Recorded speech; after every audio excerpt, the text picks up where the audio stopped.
ಶ್ರೀ ಗುರುಭ್ಯೋ ನಮಃ.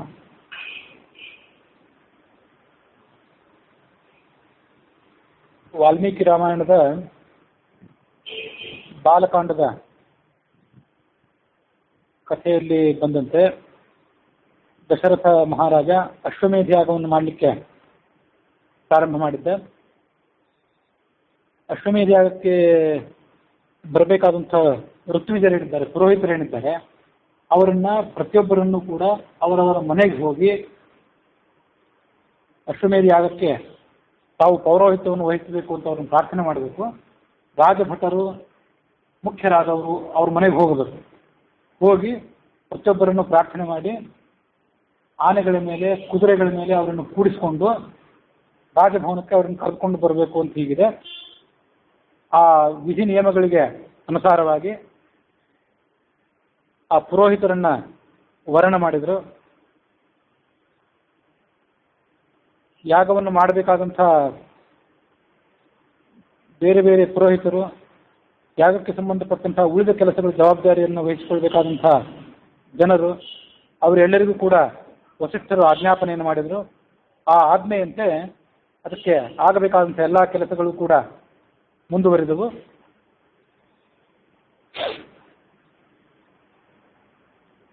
ಅಶ್ವಮೇಧ ಯಾಗಕ್ಕೆ ಪೂರ್ವಭಾವಿಯಾಗಿ 1 ವರ್ಷದ ಮೊದಲು ಚೈತ್ರ ಮಾಸದ ಹುಣ್ಣಿಮೆಯ ದಿವಸ ಸಾಂಗ್ರಹಣ ಇಷ್ಟಿ ಅನ್ನೋ ಒಂದು ಯಜ್ಞವನ್ನು ಮಾಡಬೇಕು. ಮಾಡಿ ಅಶ್ವಮೇಧ ಯಾಗಕ್ಕೆ ಸಂಬಂಧಪಟ್ಟಂಥ ಕುದುರೆಯನ್ನ ಸಂಚಾರ ಮಾಡಲಿಕ್ಕೆ ಕೊಡಬೇಕು. ಆ ಕುದುರೆಯ ರಕ್ಷಣೆಗಾಗಿ ರಾಜಪುತ್ರ, ರಾಜೋಗ್ರ, ಸೂತ, ಗ್ರಾಮಣಿ ಮತ್ತು ಕ್ಷತ್ರ ಸಂಗ್ರಹೀತ ಮೊದಲಾದವರು 400 ಜನ ಆ ಅಶ್ವವನ್ನು ಹಿಂಬಾಲಿಸಬೇಕು. ಅದರ ರಕ್ಷಣೆಗಾಗಿ ಯಾವ ರಾಜನಾದರೂ ಕುದುರೆಯನ್ನು ಕಟ್ಟಿ ಹಾಕಿದರೆ ಯುದ್ಧ ಮಾಡಿ ಆ ಕುದುರೆಯನ್ನು ಬಿಡಿಸ್ಕೊಳ್ಬೇಕು. ಅದೇನೂ ಇಲ್ಲದೆ ಇದ್ದರೆ ಕುದುರೆ ನಾನಾ ದೇಶಗಳನ್ನು ಸುತ್ತಾಡಿ ತಿರುಗಿ ತನ್ನ ದೇಶಕ್ಕೆ ಬಂದ ಮೇಲೆ ಆ ಕುದುರೆಯನ್ನ ಯಜ್ಞಕ್ಕೆ ಸಂಬಂಧಪಟ್ಟಂಥ 4 ಜನ ಪುರೋಹಿತರು, ಅವರಿಗೆ ಬ್ರಹ್ಮ, ಅಧ್ವರ್ಯು, ಹೋತ ಮತ್ತು ಉದ್ಗಾತ ಅಂತ ಹೆಸರು, ಈ 4 ಜನ ಸೇರಿ ಆ ಕುದುರೆಯನ್ನ ರಥಕಾರನ ಮನೆಗೆ ತೆಗೆದುಕೊಂಡು ಹೋಗಬೇಕು. ರಥಕಾರ ಅಂದರೆ ರಥವನ್ನು ನಿರ್ಮಾಣ ಮಾಡುವಂಥ ಪ್ರಾಯ. ರಥವನ್ನು ನಿರ್ಮಾಣ ಮಾಡುವಂಥ ಕಂಬಾರರು ಅಥವಾ ಬಡಿಗ ಕೆಲಸ ಮಾಡುವವರು ಇರ್ತಾರಲ್ಲ, ಅವರ ಮನೆಗಳನ್ನು ಕರ್ಕೊಂಡು ಹೋಗಿ ಕುದುರೆಯ 4 ಕಾಲುಗಳಿಗೂ ಕೂಡ ವೇದೋಕ್ತವಾದಂಥ ಮಂತ್ರಗಳನ್ನು ಹೇಳಿಕೊಂಡು ಹೋಮ ಮಾಡಬೇಕು. 4 ಕಾಲುಗಳಿಗೆ ಆಹುತಿ ಕೊಡಬೇಕು ಅಂತ ಹೀಗೆ ಪದ್ಧತಿ ಇದೆ. ಇಹ ಧೃತಿ ಸ್ವಾಹ ಮೊದಲಾದಂಥ ವೇದ ಮಂತ್ರಗಳನ್ನು ಹೇಳಿಕೊಂಡು ರಥಕಾರನ ಮನೆಗೆ ಅದನ್ನು ಒಯ್ದು ಅಲ್ಲಿ ಅದನ್ನು ಕಟ್ಟಿ ಹಾಕಿ ಅದನ್ನು ಹೋಮ ಮಾಡಬೇಕು. ಕುದುರೆಯನ್ನು ಬಿಟ್ಟು 11 ತಿಂಗಳು ಕಳೆದ ಬಳಿಕ ಕುದುರೆಯನ್ನು ಮತ್ತೆ ಯಜ್ಞದ ಸದಸ್ಯರು ಅಶ್ವತ್ಥ ಮರಕ್ಕೆ ಕಟ್ಟಿ ಹಾಕಬೇಕು. ಊರ್ಧ್ವಂ ಏಕಾದಶಾತ್ಮಾಸಾತ್ ಅಶ್ವತ್ಥೇ ವ್ರಜೇಶ್ವರಂ ಬದ್ನೀಯಾತ್ ಅಂತ ಆಪಸ್ತಂಭ ಹೇಳಿದ ನಿಯಮಗಳು. ರಾಮಾಯಣವನ್ನು ನಾವು ವಿವರವಾಗಿ ಕೇಳಲಿಕ್ಕೆ ಕೂತ್ಕೊಂಡಿದ್ದರಿಂದ ಈ ಅಶ್ವಮೇಧ ಸಂಬಂಧಪಟ್ಟಂತೆ ಕೆಲವು ವಿಶಿಷ್ಟವಾದ ಸಂಗತಿಗಳು, ಈ ವ್ಯಾಖ್ಯಾನದಲ್ಲಿ ಇರುವಂತಹ ಕೆಲವು ಅಡ್ಡಿ ಟಿಪ್ಪಣಿಗಳು, ಆಮೇಲೆ ಕೆ.ಟಿ. ಪಾಂಡುರಂಗಿಯವರು ಬರೆದಿರುವಂಥ ಅಶ್ವಮೇಧ ಯಾಗಕ್ಕೆ ಸಂಬಂಧಪಟ್ಟಂಥ ಕೆಲವು ವಿಶಿಷ್ಟವಾದಂಥ ಅಂಶಗಳು, ಅದನ್ನೆಲ್ಲ ನೋಡ್ಲಿಕ್ಕೆ ನಮ್ಗೆ ಅವಕಾಶ ಆಗಿದೆ, ನೋಡಲಿಕ್ಕೆ ಮತ್ತು ಅಧ್ಯಯನ ಮಾಡಲಿಕ್ಕೆ.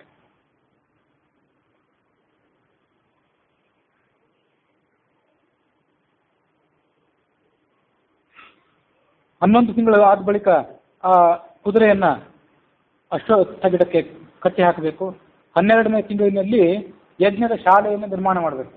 ಅಶ್ವಮೇಧ ಯಾಗ ನಡೆಯಬೇಕಾದಂಥ ಶಾಲೆಯನ್ನು ನಿರ್ಮಾಣ ಮಾಡಬೇಕು. ಯಜ್ಞಕ್ಕೆ ಸಂಬಂಧಪಟ್ಟಂಥ ಎಲ್ಲ ಸಾಮಗ್ರಿಗಳನ್ನು ಸಂಗ್ರಹ ಮಾಡಿಕೊಳ್ಬೇಕು. ಫಾಲ್ಗುಣ ಕೃಷ್ಣ ಪಕ್ಷದ ಅಮಾವಾಸ್ಯೆಯ ದಿವಸ ಶಾಲಾ ಪ್ರವೇಶ ಅಂದರೆ ಯುಗಾದಿಗಿಂತ ಹಿಂದಿನ ದಿವಸ ಯಜ್ಞಶಾಲೆಯನ್ನು ಪ್ರವೇಶ ಮಾಡಬೇಕು. ರಾಜನ ಪತ್ನಿಯರೆಲ್ಲರೂ ಕೂಡ ಚೈತ್ರ ಶುದ್ಧ ಪ್ರತಿಪತ್ತು ದಿವಸ ಅಂದರೆ ಯುಗಾದಿ ದಿವಸ ಅಶ್ವಮೇಧ ಯಾಗವನ್ನು ಪ್ರಾರಂಭ ಮಾಡಬೇಕು. ಅಶ್ವಮೇಧ ಯಾಗಕ್ಕೆ ದೀಕ್ಷೆ ತೆಗೆದುಕೊಂಡಿರುವಂಥ ಪುರೋಹಿತರು ಏನಿರ್ತಾರಲ್ಲ, ಅವರು ಬೇಕಾಬಿಟ್ಟಿಯಾಗಿ ತಮ್ಮ ಮನಸ್ಸಿಗೆ ತಕ್ಕಂತೆ ಎಲ್ಲಿ ಬೇಕಾಗಲಿ ಸಂಚಾರ ಮಾಡುವಾಗಿಲ್ಲ. ಅವ್ರು ಹೀಗೆ ಕೂತ್ಕೊಳ್ಬೇಕು, ಇಂಥದ್ದೇ ಜಾಗದಲ್ಲಿ ಇರಬೇಕು, ಇಂಥದೇ ವಸ್ತ್ರವನ್ನು ಉಟ್ಕೊಳ್ಬೇಕು ಇತ್ಯಾದಿ ನಿಯಮಗಳು ಅವರಿಗಿವೆ. ಕಲ್ಪಸೂತ್ರಗಳಲ್ಲಿ ಮತ್ತು ವೇದಗಳಲ್ಲಿ ಆ ಎಲ್ಲ ನಿಯಮಗಳನ್ನು ವರ್ಣನೆ ಮಾಡಿದ್ದಾರೆ. ನಾಸಂಸ್ಥಿತೆ ಸೋಮೆ ಅಧ್ವರ್ಯು ಪ್ರತ್ಯಂಗ್ ಸದೋತ್ಯಾತ್.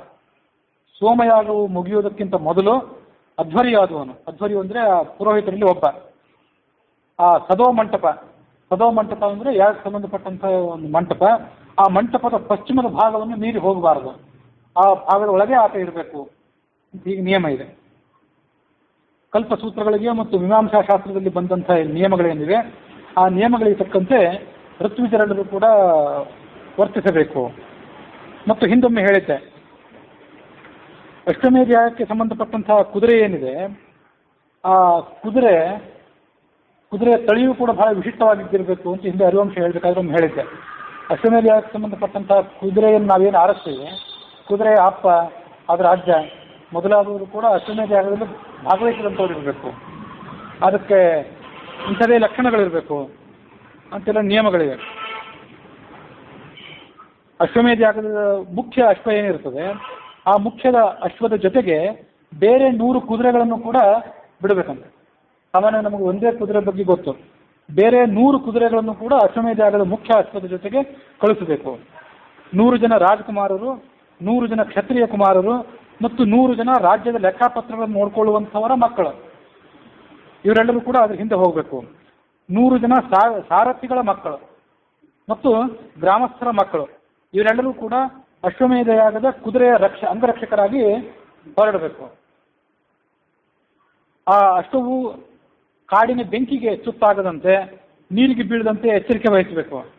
ಎಲ್ಲದಕ್ಕಿಂತ ಮುಖ್ಯವಾಗಿ ಎಚ್ಚರಿಕೆ ವಹಿಸಬೇಕಾದಂದ್ರೆ ಆ ಅಶ್ವ ಯಾವತ್ತೂ ಕೂಡ ಹೆಣ್ಣು ಅಶ್ವದ ಜೊತೆ ಸಂಪರ್ಕ ಮಾಡಬಾರದು ಆ ಇಡೀ ಸಂದರ್ಭದಲ್ಲಿ, ಹಾಗೆ ಅದರ ಬಗ್ಗೆ ಎಚ್ಚರಿಕೆ ವಹಿಸಬೇಕು. ಅಶ್ವಮೇಧಯಾಗದ ಆ ಅಶ್ವವನ್ನು ಸಂಚಾರಕ್ಕೆ ಬಿಟ್ಟ ಮೇಲೆ ಅದು ತಿರುಗಿ ಬರುವವರೆಗೆ ಯಜಮಾನನಾದಂಥ ರಾಜ ಸಾವಿತ್ರಿ ಇಷ್ಟಿ ಅಂತ ಅದೊಂದು ರೀತಿಯಾದ ಯಜ್ಞ, ಆ ಯಜ್ಞಗಳನ್ನು ಮಾಡಬೇಕು. 440 ಧೃತಿ ಹೋಮ. ಇನ್ನು ಸಾವಿತ್ರಿ ಇಷ್ಟಿ ಅಂದ್ರೇನು, ಧೃತಿ ಹೋಮ ಅಂದ್ರೇನು, ಸಾಂಗ್ರಹಣ ಇಷ್ಟಿ ಅಂದ್ರೆ ಏನು, ಇದೆಲ್ಲ ಸ್ವಲ್ಪ ಮಾಹಿತಿ ತೊಗೊಳ್ಬೇಕಾಗಿತ್ತು. ಎಲ್ಲ ಮಾಹಿತಿಯನ್ನು ತೊಗೊಳ್ಳೋಕೆ ಸಾಧ್ಯ ಆಗಿಲ್ಲ, ಮತ್ತೊಂದ್ಸರಿ ಆ ಮಾಹಿತಿಗಳನ್ನು ತಗೊಳ್ತೇನೆ. ಔದ್ಧಮಣ ಅಂತ ಮತ್ತೊಂದು ಹೋಮ, ಈ ಹೋಮಗಳನ್ನು ಮಾಡಬೇಕು. ರಾಷ್ಟ್ರಕ್ಕೆ ಹಿತವನ್ನು ಪ್ರಾರ್ಥನೆ ಮಾಡಿ ದಿಕ್ಕುಗಳಿಗೆ, ನಕ್ಷತ್ರ ಮಂಡಲಗಳಿಗೆ, ಪ್ರಾಣಕ್ಕೆ, ಯಜ್ಞಕ್ಕೆ ಇವರೆಲ್ಲರೂ ಕೂಡ ಪ್ರಾರ್ಥನೆಯನ್ನು ಮಾಡಬೇಕು. ಪ್ರತಿನಿತ್ಯವೂ ಕೂಡ ವೀಣಾವಾದನದ ಕಚೇರಿ ಇರಬೇಕು, ಅದನ್ನು ರಾಜ ಆಲಿಸಬೇಕು. ಪಾರಿಪ್ಲವವನ್ನು ಏರ್ಪಡಿಸಬೇಕು ಅಂತಿದೆ. ಪಾರಿಪ್ಲವ ಅಂದ್ರೆ ಏನು? ಈಗ ಯಾವ ರಾಜ ಅಶ್ವಮೇಧಯಾಗ ಮಾಡಲಿಕ್ಕೆ ಹೊರಟಿದ್ದಾನೆ, ಈತನ ಹಿಂದಿನ ರಾಜರ ವಂಶಾವಳಿಗಳನ್ನ, ಅವರ ಪರಾಕ್ರಮದ ಕಥೆಗಳನ್ನ ದಿವಸ ಗಾನ ಮಾಡಬೇಕು ಒಂದಿಮಾಗದರಾದವರು. ಮತ್ತು ಅದೆಲ್ಲ ಅಲ್ಲದೆ ಯಜಮಾನನಾದಂಥ ಈ ರಾಜನ ಸಾಹಸಗಳನ್ನು ಹೊಗಳಬೇಕು. ಈ ಅವಧಿಯಲ್ಲಿ ಯಜಮಾನನಾದಂಥ ರಾಜ ಪಟ್ಟದ ರಾಣಿಯ ಜೊತೆ ಮಲಗುವಂತಿಲ್ಲ. ವವಾತ ಅಥವಾ ವವಾತ ಅಂತ ಇನ್ನೊಬ್ಬ ರಾಣಿ ಅವನಿಗಿರ್ತಾಳೆ. ವವಾತ ಅಂದ್ರೆ ಪ್ರೀತಿಯ ಹೆಂಡತಿ ಅಂತ ಅದಕ್ಕೆ ಅರ್ಥ ಇದೆ. ವವಾತ, ಪರಿಪ್ಲವ ಅಂತ ಹೀಗೆಲ್ಲ ಒಂದು 2-3 ಜನ ರಾಣಿಯರ ಹೆಸರಲ್ಲಿ ಬರೋದಿದೆ. ರಾಜಾನಹ ಬಹುವಲ್ಲಭ ಅದರಿಂದ ಅವರಿಗೆ ಬೇರೆ ಬೇರೆ ಪತ್ನಿಯರು. ಪರಿತ್ಯಕ್ತ ಅಂತ ಅವರಲ್ಲಿ ಒಬ್ಬಳು.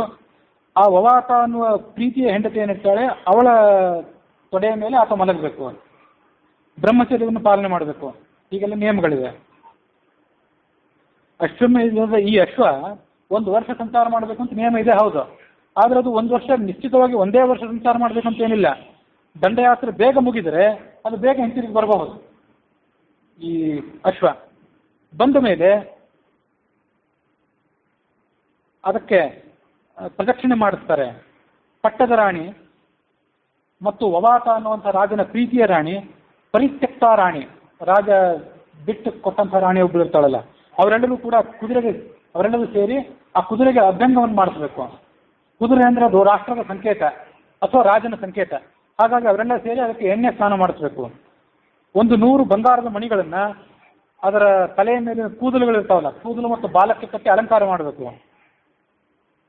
ಹೀಗೆ ಆ ಅಶ್ವಮೇಧ ಯಾಗದಲ್ಲಿ ನಾನಾ ರೀತಿಯಾದಂಥ ನಿಯಮಗಳಿವೆ. ವಾಜಪೇಯ ಯಾಗ, ರಾಜಸೂಯ ಯಾಗ, ಸೌತ್ರಾಮಣಿ ಯಾಗ ಮತ್ತು ಅಶ್ವಮೇಧ ಯಾಗ ಎಂಬುದಾಗಿ 4 ಯಾಗಗಳನ್ನ ಕ್ಷತ್ರಿಯರಿಗಾಗಿ ಶಾಸ್ತ್ರಗಳಲ್ಲಿ ತಿಳಿಸಿದ್ದಾರೆ. ಅದರಲ್ಲಿ ಈ ಅಶ್ವಮೇಧ ಯಾಗವು ಎಲ್ಲದಕ್ಕಿಂತಲೂ ಹೆಚ್ಚು ಪ್ರಸಿದ್ಧವಾಗಿದೆ. ಅಶ್ವಮೇಧ ಯಾಗ ಅಂತ ಅನ್ನೋದು ಸಾರ್ವಭೌಮತ್ವವನ್ನು ಪ್ರತಿಷ್ಠಾಪನೆ ಮಾಡುವಂಥ ಯಜ್ಞ. ರಾಜ ತನ್ನ ಮಹತ್ವವನ್ನು ಉಳಿದೆಲ್ಲ ಸಾಮಂತ ರಾಜರಿಗೆ ಮನದಟ್ಟು ಮಾಡಿಕೊಟ್ಟು ತನ್ನ ಚಕ್ರಾಧಿಪತ್ಯವನ್ನು ಮತ್ತಷ್ಟು ಊರ್ಜಿತಗೊಳಿಸುವಂಥ ಪ್ರಯತ್ನ ಏನಿದೆ ಅದಕ್ಕೆ ಅಶ್ವಮೇಧ ಯಾಗ ಅಂತ ಹೆಸರು. ಅಶ್ವಮೇಧ ಯಾಗವನ್ನು ಸಾಮಾನ್ಯವಾಗಿ ಉಳಿದ ರಾಜರು ಸಾರ್ವಭೌಮತ್ವದ ಪ್ರತಿಷ್ಠೆಗಾಗಿಯೇ ಮಾಡೋದಿದೆ. ಧರ್ಮರಾಜನು ಅಶ್ವಮೇಧ ಯಾಗ ಮಾಡಿದ್ದ, ರಾಮನು ಕೂಡ ಮುಂದೆ ಅಶ್ವಮೇಧ ಯಾಗ ಮಾಡಿದ್ದ. ಆದರೆ ಅವರೆಲ್ಲರೂ ಕೂಡ ಮಕ್ಕಳು ಆದಮೇಲೆ ಮಾಡಿದ್ರು. ಸಂತಾನೋತ್ಪತ್ತಿಗಾಗಿ ಅವ್ರು ಯಾರು ಮಾಡಿಲ್ಲ. ಸಂತಾನಕ್ಕಾಗಿ ಮಾಡಿದವನು ಅಂದರೆ ಈ ದಶರಥ ಒಬ್ಬನೇ ಅಂತ ಕಾಣಿಸ್ತದೆ, ಅಥವಾ ಬೇರೆ ಯಾರಾದರೂ ಇದ್ದಿರಬಹುದು. ಹೀಗೆ ಸಂತಾನ ಪ್ರಾಪ್ತಿ, ಚಕ್ರಾಧಿಪತ್ಯದ ಸ್ಥಾಪನೆ ಮತ್ತು ಸರ್ವ ಪಾಪಗಳ ಪರಿಹಾರ ಇದೆಲ್ಲವೂ ಕೂಡ ಅಶ್ವಮೇಧ ಯಾಗದ ಉದ್ದೇಶ. ಚಕ್ರಾಧಿಪತ್ಯವನ್ನು ಉದ್ದೇಶಿಸಿ ಮಾಡೋದೇ ಏನಿದೆ, ಚಕ್ರವರ್ತಿ ಆದವನು ಮಾಡೋದೇ ಹೆಚ್ಚು ಬಳಕೆಯಲ್ಲಿ ನಮಗೆ ಕಂಡು ಬಂಥ ಸಂಗತಿ. ಆದರೂ ಕಲಿಯುಗದಲ್ಲಿ ಆ ಅಶ್ವಮೇಧ ಯಾಗ ಅದನ್ನು ಮಾಡಬಾರದು ಅಂತ ನಿಷೇಧ ಮಾಡಿದ್ದಾರೆ. ಅದು ಅಶ್ವಮೇಧ ಯಾಗ ಬಹಳ ಸಂಕೀರ್ಣವಾದದ್ದು. ವಿವಿಧ ರೀತಿಯಾದಂಥ ಪಶುಗಳನ್ನು ಬಲಿ ಕೊಡೋದು ಮತ್ತು ಕೆಲವು ವಿಶಿಷ್ಟವಾದಂಥ ಸಂಗತಿಗಳೆಲ್ಲ ಅಲ್ಲಿರೋದ್ರಿಂದ ಅಶ್ವಮೇಧ ಯಾಗದಲ್ಲಿ ಕಲಿಯುಗದಲ್ಲಿ ಅಶ್ವಮೇಧ ಯಾಗವನ್ನು ನಿಷೇಧ ಮಾಡಿದ್ದಾರೆ. ಕ್ಷತ್ರಿಯರು ತಮಗೆ ಸಹಜವಾದಂಥ ಉತ್ಸವ ಕಾರ್ಯಕ್ರಮಗಳು, ತಮ್ಮ ಬೇಟೆ, ತಮ್ಮ ರಕ್ತ ಮಾಂಸಗಳ ಭೋಜನ ಪ್ರದರ್ಶನ ಇತ್ಯಾದಿಗಳನ್ನೆಲ್ಲನೂ ಕೂಡ ಆ ಇತಿಹಾಸದ ಕ್ರಮವಾಗಿ ಅದರಲ್ಲಿ ಅಳವಡಿಸಿಕೊಂಡಿದ್ದಾರೆ. ಅಶ್ವಮೇಧ ಯಾಗದ ವಿಚಾರದ ಕುರಿತಾಗಿ ಋಗ್ವೇದದ 2 ಸೂಕ್ತಗಳಲ್ಲಿ 1ನೇ ಮಂಡಲದಲ್ಲಿ 162ನೇ ಸೂಕ್ತದಲ್ಲಿ ಒಂದ್ಸರಿ ಪ್ರಸ್ತಾವ ಆಗಿದೆ. ಕೃಷ್ಣ ಯಜುರ್ವೇದದ ತೈತ್ತರೀಯ ಸಂಹಿತಾದಲ್ಲಿ, ತೈತ್ತರೀಯ ಬ್ರಾಹ್ಮಣದಲ್ಲಿ, ಶುಕ್ಲ ಯಜುರ್ವೇದದ ವಾಜಸನೀಯ ಸಂಹಿತಾದಲ್ಲಿ ಮತ್ತೊಂದು ಕಡೆ ಪ್ರಸ್ತಾವ ಆಗಿದೆ. ಶ್ರೌತ ಸೂತ್ರಗಳಲ್ಲಿ, ಶ್ರೌತ ಸೂತ್ರಗಳು ಮತ್ತು ಸ್ಮಾರ್ತ ಸೂತ್ರಗಳು ಅಂತ ಏನು 2 ರೀತಿ ಇದ್ದಿದೆ. ಅದರಲ್ಲಿ ಶ್ರೌತ ಸೂತ್ರಗಳಲ್ಲಿ ಅಶ್ವಮೇಧ ಯಾಗದ ಬಗ್ಗೆ ವಿವರವಾದಂಥ ಮಾಹಿತಿ ಕೂಡ ಇದೆ.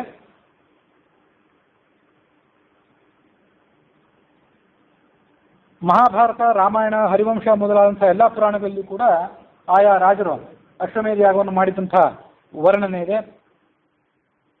ಋಗ್ವೇದದಲ್ಲಿ ಅಥವಾ ಯಜುರ್ವೇದದಲ್ಲಿ ಯಾವುದೇ ಒಂದು ಭಾಗದಲ್ಲಿ ತಗೊಂಡ್ರೂ ಕೂಡ ಅಶ್ವಮೇಧ ಯಾಗದ ಪೂರ್ಣ ವರ್ಣನೆ ಇಲ್ಲ. ಅವೆಲ್ಲವನ್ನು ಸೇರಿಸಿ ಅಶ್ವಮೇಧ ಯಾಗದ ಒಂದು ಪೂರ್ಣವಾದಂಥ ಕಲಾಪವನ್ನು ನಿರ್ಧಾರ ಮಾಡಿಕೊಳ್ಬೇಕು. ಶತಪಥ ಬ್ರಾಹ್ಮಣ, ತೈತ್ತರೀಯ ಬ್ರಾಹ್ಮಣಗಳಲ್ಲಿ ಕೂಡ ಆ ಯಾಗದ ವರ್ಣನೆ ಇದೆ. ಮುಂದಿನ ಧರ್ಮಶಾಸ್ತ್ರಕಾರರು ಇದನ್ನು ಕಲಿಯುಗದಲ್ಲಿ ವರ್ಜ್ಯ, ಕಲಿಯುಗದಲ್ಲಿ ಮಾಡಬಾರದಂಥ ಅನೇಕ ಕೆಲಸಗಳಿವೆ, ಅದರಲ್ಲಿ ಒಂದು ಈ ಅಶ್ವಮೇಧ ಯಾಗ ಅಂತ ಅದನ್ನು ಪರಿಗಣನೆ ಮಾಡಿದ್ದಾರೆ. ಅಶ್ವಮೇಧ ಯಾಗದಲ್ಲಿ ಆ ಅಶ್ವವನ್ನೇನು ಬಿಡ್ತಾರೆ, ಸಂಚಾರ ಮಾಡಲಿಕ್ಕೆ ಬಿಡ್ತಾರೆ, ಆ ಅಶ್ವವನ್ನು ಸೂರ್ಯನ ಒಂದು ಪ್ರತೀಕ, ರಾಷ್ಟ್ರದ ಪ್ರತೀಕ, ರಾಜನ ಪ್ರತೀಕ ಆ ಕುದುರೆ ಅಂತ ಭಾವಿಸೋದು ಒಂದು, ಅದಲ್ಲದೆ ಅದನ್ನು ಸೂರ್ಯನ ಪ್ರತೀಕ ಅಂತ ಭಾವಿಸಿ ಅದಕ್ಕೆ ಪೂಜೆ ಮಾಡುವುದು ಕೂಡ ಕಂಡು ಬಂದಿದೆ. ಬೃಹದಾರಣ್ಯಕ ಉಪನಿಷತ್ನಲ್ಲಿ ಉಷಃಕಾಲವೇ ಅಶ್ವದ ತಲೆ, ಈಗ ಅದನ್ನು ವರ್ಣನೆ ಮಾಡ್ತಾರೆ. ಉಷಃಕಾಲ ಅಂದರೆ ಪ್ರಾತಃ ಕಾಲ, ಅದು ಅಶ್ವದ ತಲೆ, ಸೂರ್ಯನು ಅದರ ಕಣ್ಣು, ಗಾಳಿಯು ಆ ಅಶ್ವದ ಪ್ರಾಣ, ಹೀಗೆಲ್ಲ ಅದನ್ನು ವಿಸ್ತಾರವಾಗಿ ವರ್ಣನೆ ಮಾಡ್ತಾರೆ. ಕುದುರೆಯಲ್ಲಿ ದೇವತ್ವವನ್ನು ಕಂಡು ಆ ಕುದುರೆಗೆ ಮಹತ್ವವನ್ನು ಕೊಟ್ಟು ಅದರ ಪೂಜೆ ಮಾಡುವಂಥ ವರ್ಣನೆಗಳೇನಿವೆ ವೇದಗಳಲ್ಲಿ ನಾವು ಹೀಗೆ ಅನೇಕ ಕಡೆಗಳಲ್ಲಿ ಕಾಣ್ತೀವಿ. ಋಗ್ವೇದದ 1ನೇ ಮಂಡಲದ 162ನೇ ಸೂಕ್ತದಲ್ಲಿ ಈ ಅಶ್ವವನ್ನು ಯಜ್ಞ ಪಶು ಅಂತ ವರ್ಣನೆ ಮಾಡಿದ್ದಿದೆ. ಯಜ್ಞ ಪಶು ಅಂತ ವರ್ಣನೆ ಮಾಡಿ ಅದನ್ನು ಬಲಿ ಕೊಡುವಂಥದ್ದನ್ನು ವರ್ಣನೆ ಮಾಡಿದ್ದಿದೆ. ಆಹಾರಕ್ಕಾಗಿ ಕ್ಷತ್ರಿಯರಾದವರು ಏನು ಮಾಂಸವನ್ನು ಉಪಯೋಗ ಮಾಡ್ತಿದ್ರು, ಕೇವಲ ಆಹಾರಕ್ಕಾಗಿ ಅದನ್ನು ಉಪಯೋಗ ಮಾಡುವ ಬದಲು ಯಜ್ಞದಲ್ಲಿ ಅದನ್ನು ಬಲಿ ಕೊಟ್ಟು ಆ ಮೂಲಕ ಆಹಾರ ಸ್ವೀಕಾರ ಮಾಡುವಂಥ ಕ್ರಿಯೆ ಏನಿದೆ ಅದಕ್ಕೊಂದು ಪಾವಿತ್ರ್ಯವನ್ನು ತಂದು ಕೊಟ್ಕೊಂಡು ಆ ಮೂಲಕ ಅದನ್ನು ಭೋಜನ ಮಾಡುವುದು ಅದರ ಹಿನ್ನೆಲೆಯಾಗಿರಬೇಕು.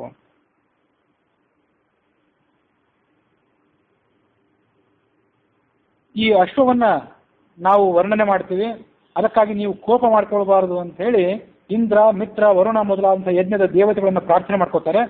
ಅಶ್ವವನ್ನು ಬಲಿ ಕೊಟ್ಟು ದೇವತೆಗಳಿಗೆ ಅರ್ಪಣೆ ಮಾಡುವುದಕ್ಕಿಂತ ಮೊದಲು ಒಂದು ಆಡನ್ನು ಅದರ ಜೊತೆ ಇಡ್ತಾರೆ ಅಂತ ಕೂಡ ಕೆಲವು ಕಡೆ ವರ್ಣನೆ ಇದೆ.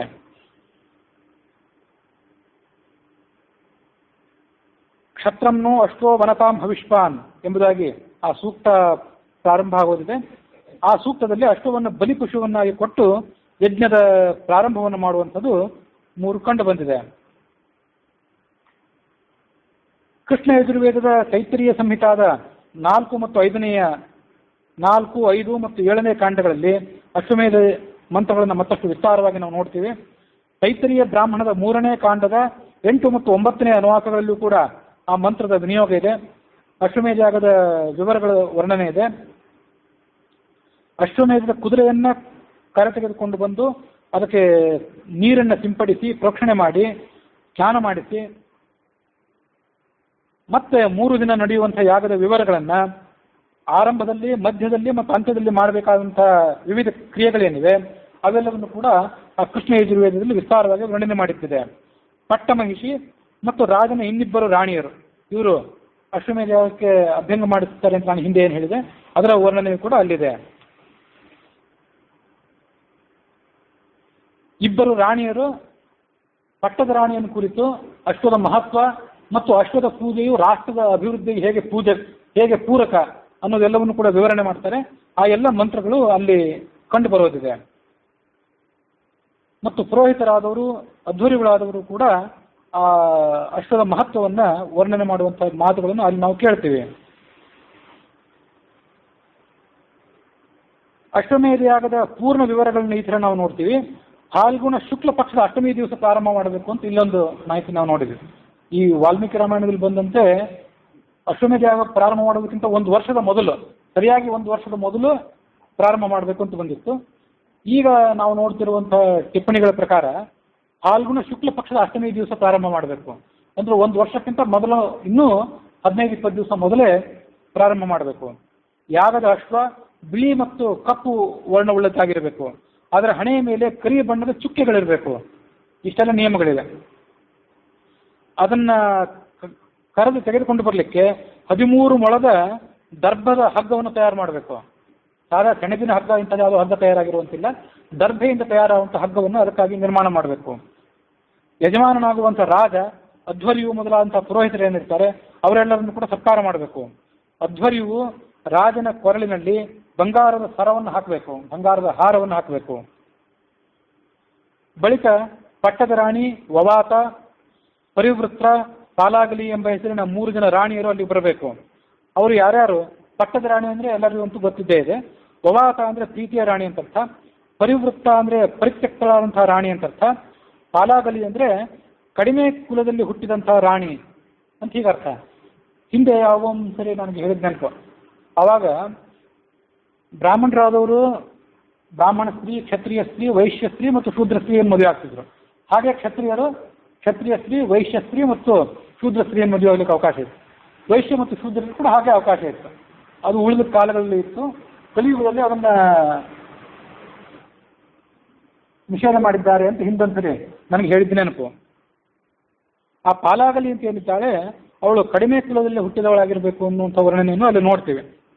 ಇವರ ಜೊತೆ 100 ಜನ ದಾಸಿಯರು ಇರಬೇಕು. ಪ್ರತಿಯೊಬ್ಬ ರಾಣಿಯ ಜೊತೆ 100 ಜನ ದಾಸಿಯರು ಇರಬೇಕು. ಪಟ್ಟದ ರಾಣಿಯ ದಾಸಿಯರು ಅವರು ಕೂಡ ರಾಜಕುಮಾರಿಯರೇ ಆಗಿರಬೇಕು. ಯಾವುದೋ ದೇಶದ ರಾಜಕುಮಾರಿಯರೇ ಪಟ್ಟದ ರಾಣಿಯ ದಾಸಿಯರಾಗಿರಬೇಕು. ವವಾತ ಅನ್ನುವಂಥ ರಾಣಿ ಏನಿರ್ತಾಳೆ, ರಾಜನ ಪ್ರೀತಿಯ ರಾಣಿ, ಅವಳ ದಾಸಿಯರು ಕ್ಷತ್ರಿಯ ಕುಮಾರಿಯರೇ ಆಗಿರಬೇಕು ಅಂತ ನಿಯಮ ಇದೆ. ಪರಿತ್ಯಕ್ತ ರಾಣಿಯ ದಾಸಿಯರು ಸಾರಥಿಯ ಮಕ್ಕಳು ಮತ್ತು ಗ್ರಾಮಸ್ಥರ ಮಕ್ಕಳು ಆಗಿರಬೇಕು. ಪಾಲಾಗಲಿ ಅಂತ ಕೊನೆಯ ದಾಸಿ ಏನಿರ್ತಾಳೆ ಅವಳ ಮಕ್ಕಳು ರಾಜನ ಊಳಿಗದಲ್ಲಿರುವಂತಹ ಆಳುಗಳೇನಿರ್ತಾರಲ್ಲ ಅವರ ಮಕ್ಕಳಾಗಿರ್ಬೇಕು. ಇವರೆಲ್ಲ ಬಂದ ಮೇಲೆ ಕುದುರೆಗೆ ಪ್ರೋಕ್ಷಣೆ ಆಗಬೇಕು. ಪ್ರೋಕ್ಷಣವಾಗುವಾಗ, ಪ್ರೋಕ್ಷಣೆ ಅಂದರೆ ನೀರಿನಿಂದ ಅದನ್ನು ಸಿಂಪಡಿಸೋದು. ಆವಾಗ ಪ್ರಜಾಪತಿ, ಇಂದ್ರ, ಅಗ್ನಿ, ವಾಯು ಮತ್ತು ವಿಶ್ವೇ ದೇವತೆಗಳನ್ನ ಆ ಕುದುರೆಯಲ್ಲಿ ಆವಾಹನ ಮಾಡಬೇಕು. ಬಳಿಕ ಅಶ್ವವನ್ನು ಕೆರೆಗೆ ಕರೆದುಕೊಂಡು ಹೋಗಿ ಕೆರೆ ನೀರಿನಲ್ಲಿ ಅದನ್ನ ಮಲಗಿಸಿ ಕೆಳಗೆ ಒಂದು ಚಾಪೆಯ ಮೇಲೆ 4 ಕಣ್ಣಿರುವಂತಹ ಒಂದು ನಾಯಿಯನ್ನು ತಂದು ಹತ್ಯೆ ಮಾಡಬೇಕು ಅಂತಿದೆ. 4 ಕಣ್ಣಿರುವಂಥ ನಾಯಿ ಇಲ್ಲಿ ಸಿಗಲಾರದು. 2 ಕಣ್ಣಿರುವಂಥ ನಾಯಿ, ಇನ್ನು 2 ಕಣ್ಣುಗಳನ್ನು ಅದರ ಮೇಲೆ ಬರೀಬೇಕು ಅಂತಿದೆ. ನಿಜವಾಗಿ 4 ಕಣ್ಣು ಅಂದ್ರೆ 4 ಕಣ್ಣಲ್ಲ, 2 ನಿಜವಾದವು, 2 ಚಿತ್ರ ರೀತಿಯಾಗಿ ಬರೆದವು.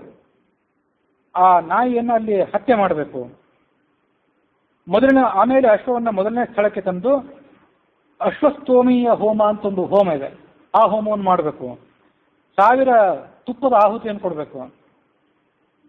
ಕುದುರೆಯ ಸ್ವಭಾವ ಮತ್ತು ಕ್ರಿಯೆಗಳನ್ನೆಲ್ಲವನ್ನೂ ಕೂಡ ಹಿಂಕಾರಾಯ ಸ್ವಾಹ, ಹಿಂಕೃತಾಯ ಸ್ವಾಹ ಮೊದಲಾದಂಥ ಮಂತ್ರಗಳಿಂದ ಅನುಕರಣ ಮಾಡಬೇಕು. ಕುದುರೆ ಆ ಥರ ಶಬ್ದ ಮಾಡ್ತದಲ್ಲ, ಅಂಥದೇ ಮಂತ್ರಗಳಿಂದ ಕುದುರೆಯ ಸ್ವಭಾವವನ್ನು ಅನುಕರಣೆ ಮಾಡಿ ಆ ಮೂಲಕವಾಗಿ ಆಹುತಿ ಕೊಡಬೇಕು. ಮತ್ತು ಅಲ್ಲಿ ಕುದುರೆಯ 49 ಕ್ರಿಯೆಗಳು, ಒಟ್ಟಾರೆ ಕುದುರೆಯ ಜಾತಿಗೆ ಸಂಬಂಧಪಟ್ಟಂಥ 49 ಕ್ರಿಯೆಗಳು, ಕುದುರೆಗಳ ಸ್ವಭಾವ, ಇದನ್ನೆಲ್ಲವನ್ನು ಕೂಡ ಆ ಕೃಷ್ಣ ಯಜುರ್ವೇದದಲ್ಲಿ ಪಟ್ಟಿ ಮಾಡಿದ್ದಿದೆ. ಇದಾದ ಮೇಲೆ ಅಧ್ವರ್ಯು ಮತ್ತು ಯಜಮಾನ ಇಬ್ಬರು ಕೂಡಿ ಅಶ್ವದ ಬಲಗಿನ ಕಿವಿಯಲ್ಲಿ ವಿಭೂಹು ಮಾತಾ ಪ್ರಭು ಪಿತಾ ಇತ್ಯಾದಿ ಮಂತ್ರಗಳನ್ನು ಹೇಳಬೇಕು. ಅಶ್ವದ ಬಲಗಿವಿಯಲ್ಲಿ ಅಂತ ಹೀಗೆ ಮಾತಿದೆ.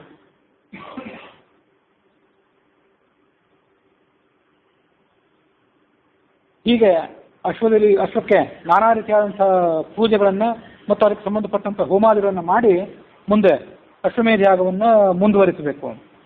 ಈ ಬಾಲಕಾಂಡದ 14ನೇ ಸರ್ಗದಲ್ಲಿ ಬರುವಂತೆ ಸರಿಯೂ ನದಿಯ ಉತ್ತರ ತೀರದಲ್ಲಿ ರಾಜ ಯಜ್ಞವನ್ನು ಪ್ರಾರಂಭ ಮಾಡಿದ.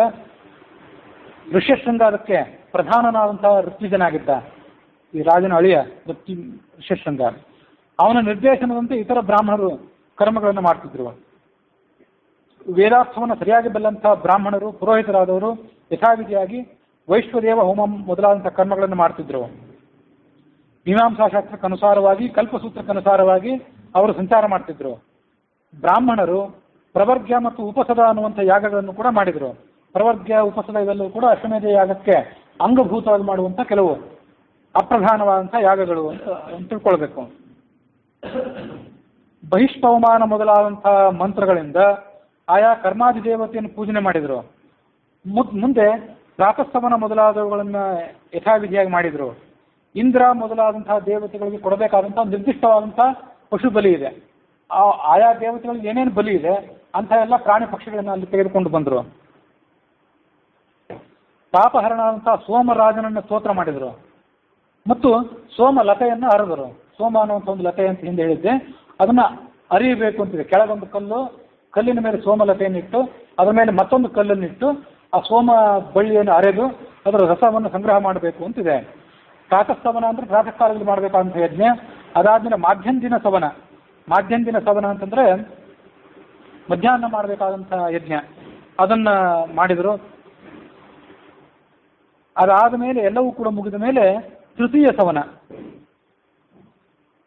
ಆ ತೃತೀಯ ಸವನ ಅನ್ನೋದನ್ನು ಕೂಡ ಮಾಡಿದರು. ಋಷ್ಯಶೃಂಗ ಮೊದಲಾದವರು ಸುಸ್ವರದಿಂದ ವೇದ ಮಂತ್ರಗಳನ್ನು ಪಠನೆ ಮಾಡಿದರು. ಪಠನ ಮಾಡಿ ಇಂದ್ರ ಮೊದಲಾದಂತಹ ದೇವತೆಗಳನ್ನು ಅಲ್ಲಿ ಆವಾಹನ ಮಾಡಿದರು. ದೃಗ್ಮಂತ್ರಗಳಿಂದ ದೇವತೆಗಳಿಗೆ ಆವಿರ್ಭಾಗವನ್ನು ಅರ್ಪಣೆ ಮಾಡಿದರು.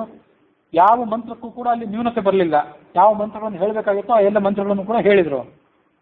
ಇಂದ್ರ ದೇವತಾತ್ಮಕವಾದಂತಹ ಮಂತ್ರಗಳನ್ನು ಹೇಳಿ ವರುಣನನ್ನು ಕುರಿತು ಆಹುತಿ ಹಾಕೋದು ಇಂಥವೆಲ್ಲ ಅಪಚಾರ ಆಗ್ತದೆ.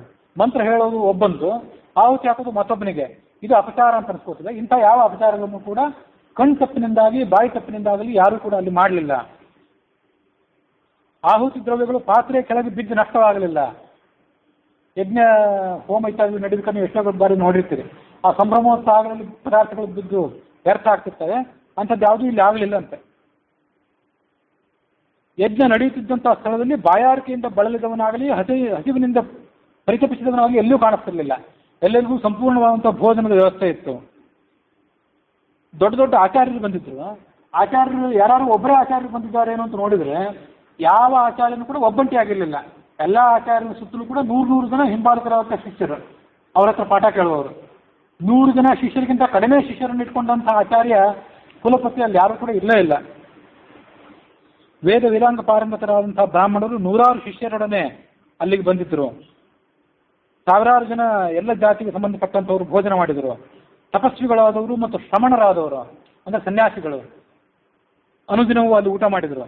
ವೃದ್ಧರು, ವ್ಯಾಧಿ ಪೀಡಿತರು, ಸ್ತ್ರೀಯರು, ಬಾಲಕರು ಯಾವಾಗಲೂ ಕೂಡ ಭೋಜನ ಮಾಡ್ತಿದ್ರು. ಎಷ್ಟೋ ಜನರಿಗೆ ಎಷ್ಟು ಭೋಜನ ಮಾಡಿದ್ರು ತೃಪ್ತಿನೇ ಆಗಲಿಲ್ಲ. ಯಾಕೆಂದರೆ ಭೋಜನದ ರುಚಿ ಏನಿತ್ತು, ಅವರ ಭೋಜನದ ಆಸಕ್ತಿಯನ್ನು ಮತ್ತಷ್ಟು ಹೆಚ್ಚಿಸುವಂತಿತ್ತು. ಅವರಿಗೆ ಮತ್ತಷ್ಟು ಭೋಜನವನ್ನು ಮಾಡಿಸಿ ಹಸಿಗೆ ಬಂದವರಿಗೆ ಅನ್ನ ಹಾಕಿ ನೂತನ ವಸ್ತುಗಳನ್ನು ಕೊಡಿರಿ ಅಂತ ನಿರ್ದೇಶನಗಳನ್ನು ಅಧಿಕಾರಿಗಳ ಬಾಯಿಂದ ಮೇಲಿಂದ ಮೇಲೆ ನಾವು ಅಲ್ಲಿ ಕೇಳಬಹುದಾಗಿತ್ತು. ರಾಜಭಟರಾದವರು, ಸೇವಕರಾದವರು ಅನವರತವಾಗಿ ಬಂದಂಥ ಅಭ್ಯಾಗತರಿಗೆ ನೂತನ ವಸ್ತ್ರಗಳನ್ನು ಕೊಟ್ಟು ಭೋಜನ ಮಾಡಿಸ್ತಿದ್ರು. ಪರ್ವತಕ್ಕೆ ಸಮಾನವಾದಂಥ ಅನ್ನದ ರಾಶಿಗಳು, ವಿವಿಧ ರೀತಿಯಾದಂಥ ಭಕ್ಷ್ಯ ಭೋಜ್ಯಗಳು. ಭಕ್ಷ್ಯ ಭೋಜ್ಯ, ಲೇಹ್ಯ ಅಂದರೆ ನೆಕ್ಕಿ ತಿನ್ನುವಂಥ ಆಹಾರ ಪದಾರ್ಥಗಳು, ಚೋಷ್ಯ ಅಂದರೆ ಚೀಪಿ ತಿನ್ನುವಂಥ ಆಹಾರ ಪದಾರ್ಥಗಳು. ಇಂಥ ನಾನಾ ರೀತಿಯಾದಂಥ ಭಕ್ಷ್ಯ ಭೋಜ್ಯಗಳೇನಿದೆ, ಪಂಚಭಕ್ಷ್ಯ ಅಂತ ಏನು ಹೇಳ್ತಾರೆ ಅಂಥವನ್ನೆಲ್ಲವನ್ನು ಕೂಡ ಎಲ್ಲ ತಯಾರು ಮಾಡಿದ್ರು. ಪಾನೀಯ ಅಂದರೆ ಕುಡಿಯಬೇಕಾಗುತ್ತೆ. ಭಕ್ಷ್ಯ, ಭೋಜ್ಯ, ಲೇಹ್ಯ, ಚೋಷ್ಯ ಮತ್ತು ಪಾನೀಯ. ಭಕ್ಷ್ಯಕ್ಕೂ ಭೋಜ್ಯಕ್ಕೂ ವ್ಯತ್ಯಾಸ ಗೊತ್ತಾಗಿಲ್ಲ, ಎಲ್ಲೂ ಓದಿದ್ದ ಸರಿಯಾಗಿ ನೆನಪಿಲ್ಲ ಅಂತ. ಮಹಾಯಜ್ಞವನ್ನು ನೋಡಬೇಕು ಅಂತೇಳಿ ನಾನಾ ದೇಶಗಳಿಂದ ಸಾವಿರಾರು ಜನ ಸ್ತ್ರೀಯರು ಪುರುಷರು ಅಲ್ಲಿ ಬಂದಿದ್ರು. ಅವರೆಲ್ಲರೂ ಕೂಡ ಈ ಭೋಜನದ ವ್ಯವಸ್ಥೆಯಿಂದ ಸಂತೃಪ್ತರಾದರು. ಸೇವಕರು ಮಾಡ್ತಿದ್ದಂಥ ಉಪಚಾರ, ಅವರು ಕೊಡ್ತಿದ್ದಂಥ ಅನ್ನಪಾನಗಳ ವ್ಯವಸ್ಥೆ ಎರಡೂ ಕೂಡ ಸಮಾನವಾಗಿ ರುಚಿಕರವಾಗಿದ್ದವು. ನಯ ವಿನಯಗಳಿಂದ ಕೂಡಿದವರಾಗಿ ರಾಜಭಟರು ಅತಿಥಿಗಳಿಗೆ ಉಪಚಾರವನ್ನು ಮಾಡಿದರು. ಎಲ್ಲ ಬ್ರಾಹ್ಮಣರು ಕೂಡ ಅಹೋ ತೃಪ್ತಾಸ್ಮ ಅಂತಂತಿದ್ರು. ನಾವೆಲ್ಲ ತೃಪ್ತರಾಗಿದ್ದೇವೆ ಅಂತ ರಾಜನಿಗೆ ಆಶೀರ್ವಾದ ಮಾಡ್ತಿದ್ರು. ಭದ್ರಂತೆ ಭವತು, ರಾಜನೇ ನಿನಗೆ ಮಂಗಳವಾಗಲಿ ಅಂತ ರಾಜನಿಗೆ ಪ್ರತಿಯಾಗಿ ಆಶೀರ್ವಾದ ಮಾಡ್ತಿದ್ರು. ಅವರ ಪ್ರಶಂಸೆಯನ್ನು ಕೇಳಿ ರಾಜ ಸಂತೃಪ್ತನಾಗ್ತಿದ್ದ. ಅಲಂಕೃತರಾದಂತಹ ಶುಚಿರ್ಭೂತರಾದಂತಹ ಪರಿಚಾರಕರು, ಸೇವಕರು ಎಲ್ಲ ಕಡೆ ಸಂಚಾರ ಮಾಡ್ತಿದ್ರು. ಬಹುಮೂಲ್ಯವಾದಂತಹ ಆಭರಣಗಳನ್ನು ತೊಟ್ಟಂತಹ ಕರ್ಣಕುಂಡಲಗಳನ್ನು ಧರಿಸಿದಂತಹ ಕೆಲವು ಪರಿಚಾರಕರು ಕೆಲವರು ಬಡಿಸ್ತಿದ್ರು. ಬಡಿಸ್ಲಿಕ್ಕೆ ಅಂತ ನಿಯುಕ್ತರಾದವರು ಕೆಲವರು. ಆ ಕೂತಂಥ ಬ್ರಾಹ್ಮಣರಿಗೆ, ಅತಿಥಿಗಳಿಗೆ ಚಾಮರ ಬೀಸಿ ಅವ್ರಿಗೆ ಹಿತವಾಗಲಿ ಅಂತ ಸೇವೆ ಮಾಡೋರು ಇನ್ನು ಕೆಲವರು. ಇದು ಕೆಲವಕ್ಕೂ ಕೂಡ ಪ್ರತ್ಯೇಕವಾದಂಥ ಸೇವಕರ ಗಣವೇ ಅಲ್ಲಿತ್ತು. ಒಂದು ಯಜ್ಞ ಮುಗಿದು ಮತ್ತೊಂದು ಯಜ್ಞ ಪ್ರಾರಂಭ ಆಗೋದಕ್ಕಿಂತ ಮೊದಲು ಬಿಡುವಿನ ವೇಳೆ ಇರ್ತಿತ್ತಲ್ಲ, ಆ ಬಿಡುವಿನ ವೇಳೆಯಲ್ಲಿ ಧೀಮಂತರಾದಂಥ ವಾಗ್ಮಿಗಳಾದಂಥ ಪುರೋಹಿತರು ಸುಮ್ಮನೆ ಕೂಡ್ತಿರ್ಲಿಲ್ಲ. ಅವ್ರು ಚರ್ಚೆ ಪ್ರಾರಂಭ ಮಾಡಿಬಿಡ್ತಿದ್ರು. ಯಾವುದೋ ಪುರಾಣವೋ ಮತ್ತೊಂದು ಶಾಸ್ತ್ರವೋ ಸಂಬಂಧಪಟ್ಟಂಥ ರಹಸ್ಯಗಳನ್ನು ಒಬ್ಬರನ್ನೊಬ್ಬರು ಗೆಲ್ಲುವಂಥ ಅಭಿಪ್ರಾಯದಿಂದ ಚರ್ಚೆಗಳನ್ನು ಪ್ರಾರಂಭ ಮಾಡಿಬಿಡ್ತಿದ್ರು. ಹೋಮ ಮೊದಲಾದಂಥ ಕ್ರಿಯೆಗಳನ್ನು ಹಿರಿಯರ ನಿರ್ದೇಶನದಂತೆ ಕಿರಿಯರಾದಂಥ ಪುರೋಹಿತರೆಲ್ಲರೂ ಕೂಡ ಮಾಡ್ತಿದ್ರು. ರಾಜನ ಅಶ್ವಮೇಧ ಯಾಗದಲ್ಲಿ ಭಾಗವಹಿಸಿದ್ದಂಥ ಋತ್ವಿಜರಲ್ಲಿ ಒಬ್ಬನೂ ಕೂಡ ಅಜ್ಞಾನಿ ಆದವನಿರಲಿಲ್ಲ. ಸಾಂಗವಾದಂಥ ವೇದಗಳನ್ನು, 4 ವೇದಗಳನ್ನು ಓದುವಂಥವನು ಒಬ್ಬನೂ ಕೂಡ ಇರಲಿಲ್ಲ. ಹೆಚ್ಚು ಶಾಸ್ತ್ರವನ್ನು ತಿಳಿಯುವಂಥವನು ಯಾರೂ ಇರಲಿಲ್ಲ. ವಾದದಲ್ಲಿ ಕುಶಲನಾದವನು, ಕುಶಲನಲ್ಲದವನು, ಪಂಡಿತರಲ್ಲದೇ ಇದ್ದವರು ಯಾರೂ ಕೂಡ ಅಲ್ಲಿ ಬಂದೇ ಇರಲಿಲ್ಲ. ಯೂಪಾಯ ಉಚ್ಛ್ರಿಯಮಾಣಾಯ ಅನುಬ್ರೂಹಿ ಅಂತ ಆ ವೇದಗಳಲ್ಲಿ ಯೂಪವನ್ನು ಹೇಗೆ ತಯಾರು ಮಾಡಬೇಕು ಅಂತಿದೆ. ಇನ್ನು ಮುಂದೆ ಬರುವಂಥದ್ದು ಏನಂದರೆ ಯೂಪ ಅಂದರೆ ಸ್ತಂಭ ಅಂತ ಅರ್ಥ. ಕಟ್ಟಿಗೆಯ ಸ್ತಂಭ. ಅನೇಕ ಪ್ರಮಾಣದ ಪಶುಗಳನ್ನಲ್ಲಿ ಬಲಿ ಕೊಡ್ತಾರಲ್ಲ, ಆ ಪಶುಗಳನ್ನೆಲ್ಲ ಕಟ್ಟಿ ಹಾಕಲಿಕ್ಕೆ ಸ್ತಂಭಗಳನ್ನು ತಯಾರು ಮಾಡಬೇಕು ಅಂತಿದೆ. ಸ್ತಂಭ ಹೀಗೆ ಇರಬೇಕು, ಇಷ್ಟೇ ಉದ್ದ ಇರಬೇಕು, ಅದಕ್ಕೆ ಇಷ್ಟೇ ಕೋನಗಳಿರಬೇಕು, ಇಂಥದೇ ಮರದ್ದು ತಯಾರು ಮಾಡಿದ್ದಿರಬೇಕು ಅಂತೆಲ್ಲ ನಿಯಮಗಳಿವೆ. ಆ ನಿಯಮಗಳಿಗನುಸಾರವಾಗಿ ವಿವಿಧ ರೀತಿಯಾದಂಥ ಯೂಪಗಳನ್ನು ಅಲ್ಲಿ ತಯಾರು ಮಾಡಿದರು. 6 ಬಿಲ್ವ ಯೂಪ. ಬಿಲ್ವ ಗಿಡ ನಿಮಗೆಲ್ಲ ಗೊತ್ತಿದೆ. ಬಿಲ್ವ ಗಿಡದಿಂದ ತಯಾರಾದಂಥ 6 ಯೂಪಗಳನ್ನು, ಸ್ತಂಭಗಳನ್ನು ತಯಾರು ಮಾಡಿದ್ರು. ಅದರ ಜೊತೆಗೆ ಖಾದಿರ ಅಂದರೆ ಕಗ್ಗಲಿ ಗಿಡ. ಕಗ್ಗಲಿ ಗಿಡ ಅಂದರೆ ಎಂಥದಂತ ಗೊತ್ತಿಲ್ಲ, ಖಾದಿರ ಅಂತ ಸಂಸ್ಕೃತದಲ್ಲಿ ಹೇಳ್ತಾರೆ. ಅದರಿಂದ ತಯಾರಾದಂಥ 6 ಯೂಪಗಳನ್ನು ಸ್ಥಾಪನೆ ಮಾಡಿದರು. ಮತ್ತೊಂದು ಕಡೆ ಪಲಾಶ ಅಂದರೆ ಮುತ್ತುಗ ಮರದಿಂದ ತಯಾರಾದಂಥ ಸ್ತಂಭಗಳನ್ನು ತಯಾರು ಮಾಡಿದರು. ರಾಜ್ಯದಾಲ ವೃಕ್ಷ ಅಂತ ಮತ್ತೊಂದು ವೃಕ್ಷ, ಅದರಿಂದ ತಯಾರಾದಂಥ ಯೂಪ ಮತ್ತೊಂದು ಕಡೆ, ದೇವದಾರುವಿನಿಂದ ತಯಾರಾದಂಥ ಸ್ತಂಭ ಮತ್ತೊಂದು ಕಡೆ, ಹೀಗೆ ಸ್ಥಾಪನೆ ಆಯಿತು. ರಾಜ್ಯದಾಲ ಮುಗ್ನಿಷ್ಟಂ ವಿನೋತಿ ಪೌತುದ್ರವಾಭಿಮತೋ ಭವತಃ ಅಂತ ಶ್ರುತಿವಚನ ಇದೆ. ರಾಜ್ಯದಾಲ ಅಂತಂದರೆ ರಾಜ್ಯದಾಲದಿಂದ ತಯಾರಾದಂಥ ಯೂಪ ಏನಿತ್ತು ಅದು ನಡುವೆ ಇರಬೇಕಂತ. ಅದು ನಿಯಮದ ಪ್ರಕಾರ ಅದಕ್ಕೆ ಪ್ರಾಮುಖ್ಯ ಇದ್ದಿರಬೇಕು, ಅದು ನಡುವೆ ಇದ್ದಿರಬೇಕು. ರಾಜ್ಯದಾಲ ಮುಗ್ನಿಷ್ಟಂ ವಿನೋತಿ ಪೌತುದ್ರವಾಭಿಹತೋ ಭವತಃ. ಹೀಗೆ ರಾಜ್ಯದಾಲ ಅಂತನ್ನೋದು ಮಧ್ಯದಲ್ಲಿದ್ದರೆ ಅದರ ಎರಡೂ ಪಕ್ಕದಲ್ಲಿ ಪೌತುದ್ರವ ಅಥವಾ ದೇವದಾರುವಿನಿಂದ ತಯಾರಾದಂಥ ಯಜ್ಞದ ಸ್ತಂಭಗಳೇನಿದ್ದು ಅದನ್ನು ರಾಜ್ಯದಾರದ ಎರಡೂ ಪಕ್ಕದಲ್ಲಿ ಆ ಸ್ತಂಭಗಳನ್ನು ನೆಟ್ಟಿದ್ರು.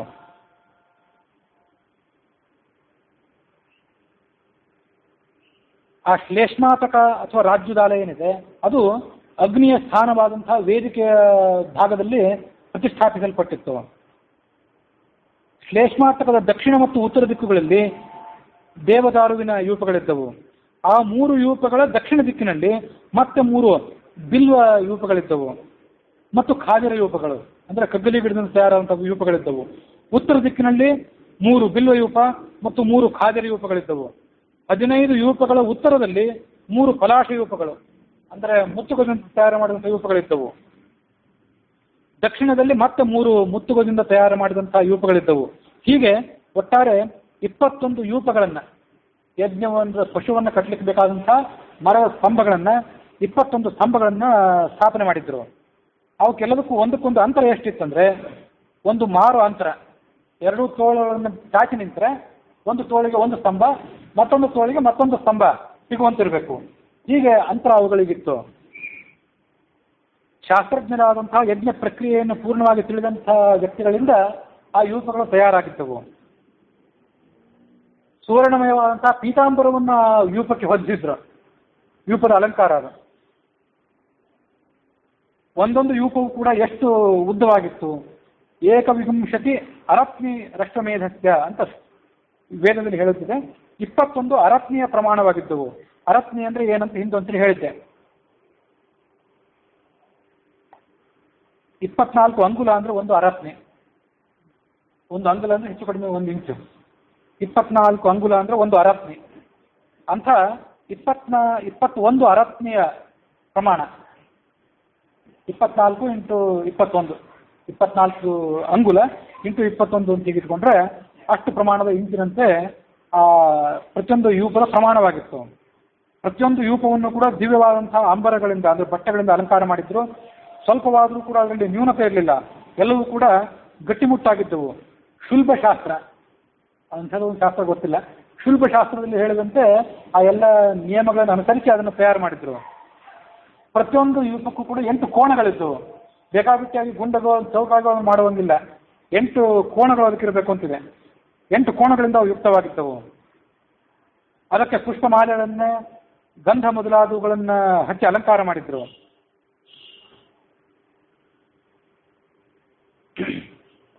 ಅಶ್ವಮೇಧ ಯಾಗದಲ್ಲಿ 21 ಯೂಪಕ ಸ್ತಂಭಗಳನ್ನು ಇಡಬೇಕು ಅಂತಿದೆ. ನಡುವಿನ ಮುಖ್ಯವಾದಂಥ ಸ್ತಂಭ ಏನಿದೆ, ರಾಜ್ಯದಾಲ ಅಂತೇನು ಬಂತಲ್ಲ, ಪ್ರಾಯ ಅದಕ್ಕೆ ಅಶ್ವಮೇಧ ಯಾಗದ ಪ್ರಧಾನ ಪಶು ಅಂದರೆ ಈ ಅಶ್ವ. ಅದನ್ನು ಅಲ್ಲಿ ಕಟ್ಟಬೇಕು. ಅದರ ಜೊತೆಗೆ ಒಂದು ಕಾಡು ಎತ್ತು, ಕಾಡಿನಲ್ಲಿ ಸಿಗುವಂಥ ಎತ್ತನ್ನು ಕಟ್ಟಬೇಕು. ಮತ್ತು ಇನ್ನೂ ಕೋಡು ಬಾರದಂಥ ಎತ್ತು, ಮರಿ ಎತ್ತನ್ನು ಕಟ್ಟಬೇಕು. ಅದ್ರ ಜೊತೆಗೆ ಎದುರಿಗೆ ಒಂದು ಕುರಿ, ಅಲ್ಲದೆ ಅಕ್ಕಪಕ್ಕಕ್ಕೆ 13 ಪಶುಗಳು. ಹೀಗೆ ಮುಖ್ಯ ಯೂಪಕ್ಕೆ 17 ಪಶುಗಳನ್ನು ಕಟ್ಟಬೇಕು. ಮುಖ್ಯ ಸ್ತಂಭ ಏನಂತ 17 ಪಶುಗಳನ್ನು ಕಟ್ಟುವಂಥ ನಿಯಮ ಇದೆ. ಇನ್ನು ಉಳಿದ 20 ಯೂಪಗಳೇನಿವೆ, ಒಟ್ಟು 21. ಅದರಲ್ಲಿ ಮುಖ್ಯವಾದದಕ್ಕೆ ಅಶ್ವ, ಅದರ ಜೊತೆಗೆ 17 ಪಶುಗಳನ್ನು ಕಟ್ಟಬೇಕು ಅಂತಿದೆ. ಉಳಿದ 20 ಕಂಬಗಳೇನಿವೆ, 20 ಕಂಬಗಳಿಗೆ ಒಂದೊಂದಕ್ಕೆ 15 ಪಶುಗಳಂತೆ ಕಟ್ಟಬೇಕು. ಈಗ ನಿಯಮ ಇದೆ. ಹೀಗೆ ಒಟ್ಟಾರೆ ಇದನ್ನು ಲೆಕ್ಕ ಹಾಕಿದರೆ 317 ಪಶುಗಳು ವಧೆಗೆ ಅಶ್ವಮೇಧ ಯಾಗದಲ್ಲಿ ಬಲಿ ಕೊಡಲಿಕ್ಕೆ ಸಿದ್ಧ ಆಗ್ತವೆ. ಕೆಲವು ಸೂತ್ರಕಾರರ ಪ್ರಕಾರ 317 ಮತ್ತು ಕೆಲವರ ಪ್ರಕಾರ 327. ಸೂತ್ರಕಾರರಲ್ಲಿ ಅದರ ಬಗ್ಗೆ ಭಿನ್ನಾಭಿಪ್ರಾಯ ಇದೆ. ಮತ್ತು ಕೆಲವರ ಪ್ರಕಾರ 349. ಅದರಲ್ಲೇನು ಒಮ್ಮತ ಇದ್ದಂತೆ ಕಾಣೋದಿಲ್ಲ. ಮತ್ತು 300 ಅಂತ ಏನು ಹೇಳಿದ್ದಿದೆಯಲ್ಲ, ಅದು 300 ಅಲ್ಲ, ಮತ್ತೊಬ್ಬರ ವ್ಯಾಖ್ಯಾನದ ಪ್ರಕಾರ 519. ಹೀಗೆ 4 ಅಥವಾ 5 ವಿಕಲ್ಪಗಳು ತಯಾರಾದವು. ಅವರವರ ರಾಜ್ಯರು ತಮ್ಮ ತಮ್ಮ ಅಭಿಪ್ರಾಯ ತಕ್ಕಂತೆ, ತಮ್ಮ ತಮ್ಮ ಪುರೋಹಿತರ ನಿರ್ದೇಶನ ತಕ್ಕಂತೆ ಪಶುಗಳ ವ್ಯವಸ್ಥೆಯನ್ನು ಮಾಡಿಕೊಂಡು ಕಟ್ಟೋದು ಕಂಡು ಬಂದಿದೆ. ಇವೆಲ್ಲವೂ ಪಶುಗಳು ಗ್ರಾಮಗಳಲ್ಲಿದ್ದಂಥ ಮನೆಗಳಲ್ಲಿ ಬೆಳೆಸಿದಂಥ ಪಶುಗಳಾಗಿರಬೇಕು. ಹಳ್ಳಿಗಳಲ್ಲಿ ಇದ್ದಂಥ ಪಶುಗಳಲ್ಲಿ, ಮನೆಗಳಲ್ಲಿ ಬೆಳೆಸಿದ ಪಶುಗಳು. ಇವಲ್ಲದೆ 2 ಯೂಪಗಳ ಮಧ್ಯದಲ್ಲಿ 13 ಅಡವಿಯ ಪಶು ಪಕ್ಷಿಗಳನ್ನು ನಿಲ್ಲಿಸಬೇಕು. ಗ್ರಾಮಗಳಲ್ಲಿ ಬೆಳೆದದ್ದು ಬೇರೆ, ಅಡವಿಯಲ್ಲಿ ಬೆಳೆದದ್ದು ಮತ್ತೆ ಕೆಲವು ಬೇರೆ.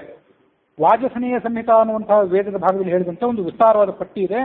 ಆನೆ, ಒಂಟೆ, ಎತ್ತು, ಎಮ್ಮೆ, ಆಡು, ಚಿರತೆ, ಮಂಗ, ಕಪಿಂಜಲ ಅನ್ನುವಂಥ ಒಂದು ಪಕ್ಷಿ, ಕಲವಿಂಕ, ಪಾರಿವಾಳ, ಮುಂಗುಲಿ, ಇಲಿ, ಕಪ್ಪೆ, ಮೀನು, ಖಡ್ಗಮೃಗ, ಹೀಗೆ ಎಲ್ಲ ರೀತಿಯಾದಂಥ ಜಾತಿಗಳ ಪಶು ಪಕ್ಷಿಗಳು ಮತ್ತು ಜಲಚರ ಪ್ರಾಣಿಗಳ ಒಂದು ಉದ್ದವಾದಂಥ ಪಟ್ಟಿ ಇದೆ. 17 ಮಂತ್ರಗಳಲ್ಲಿ 17 ವರ್ಗದ ಪಶು ಪಕ್ಷಿಗಳನ್ನೇ ಅಲ್ಲಿ ವಿಂಗಡಣೆ ಮಾಡಿದ್ದಾರೆ.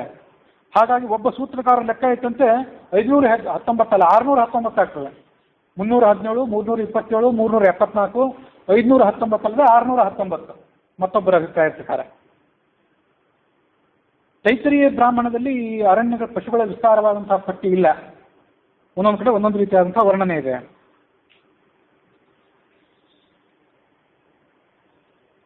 ಬ್ರಾಹ್ಮಣರ ಯಜ್ಞದಲ್ಲಿ ಅರಣ್ಯದಲ್ಲಿ ಬೆಳೆದಂತಹ ಪಶುಗಳನ್ನ ಯಜ್ಞದಲ್ಲಿ ಬಲಿ ಕೊಡುವಂತಹ ರೂಢಿ ಇರಲಿಲ್ಲ. ಆದರೆ ಕ್ಷತ್ರಿಯರ ಯಜ್ಞದಲ್ಲಿ ಅವುಗಳಲ್ಲೆಲ್ಲ ಬಲಿ ಕೊಡುವಂಥ ಪದ್ಧತಿ ಇದೆ. ಆ ಪಶುಗಳನ್ನು ಬಲಿ ಕೊಟ್ಟು ಯಜ್ಞ ಮಾಡಬೇಕೇ ಬೇಡವೇ ಅಂತ ಒಂದು ಚರ್ಚೆ ನಡೆದಂಗೆ ಕಾಣಿಸ್ತದೆ ಅಂತ ಹೇಳ್ತಾರೆ KT ಪಾಂಡವ್ರು. ಬೇಕಾದಷ್ಟು ಸರ್ ನಾವು ಹಿಂದೆಲ್ಲ ನೋಡಿದ್ವಿ.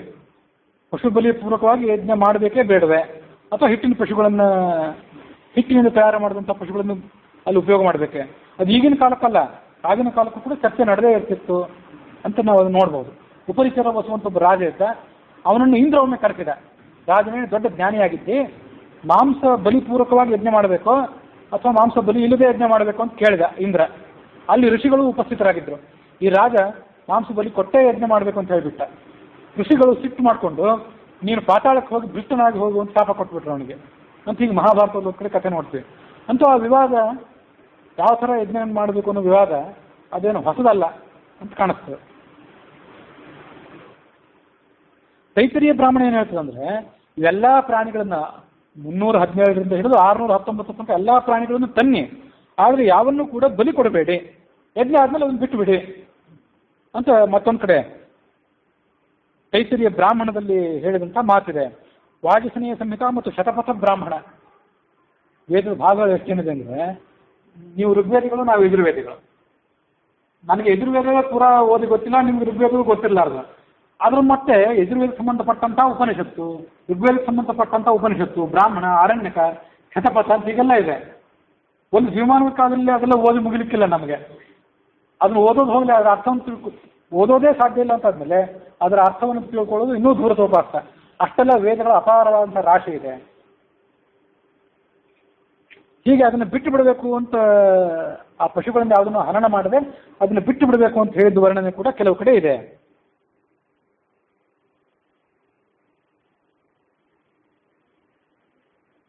ಹೀಗೆ ಒಟ್ಟಾರೆ 21 ಸ್ತಂಭಗಳನ್ನು ತಯಾರು ಮಾಡಿ ಅದಕ್ಕೆ ತಕ್ಕಂತೆ ಅವರವರ ಸಂಪ್ರದಾಯಕ್ಕೆ ತಕ್ಕಂತೆ ನಾನಾ ರೀತಿಯಾದಂತಹ ಪಶು ಪಕ್ಷಿಗಳನ್ನು ಅಲ್ಲಿ ಬಂಧನ ಮಾಡಬೇಕು.